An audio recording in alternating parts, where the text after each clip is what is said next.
All right, LB, let's dive back into the NCAA tournament. It's back underway here. Tomorrow, though, we'll see the East region and the Sweet 16 matchups that will take place. Tim Doyle, Tyler Jacobs, we're going to run down these matchups and tell you who advances out of Madison Square Garden to Phoenix. Our first East Sweet 16 matchup, the Wisconsin Badgers taking on the Florida Gators. Who's moving on to the regional final? Yeah, it might be first one to 60. They just stopped the game, but I think the Badgers' experience, their best player is Ethan Happ.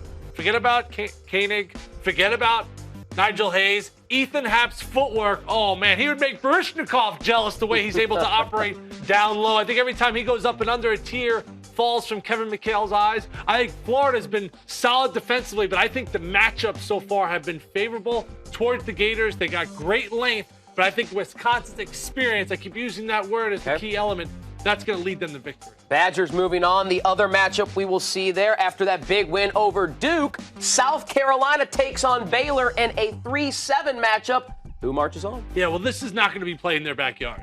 And I thought the Gamecocks had a major advantage playing in Greenville, South Carolina against Duke. Once they were able to get that lead in the second half, they willed themselves to victory. Baylor's no joke. Came into this year, Tyler, not ranked.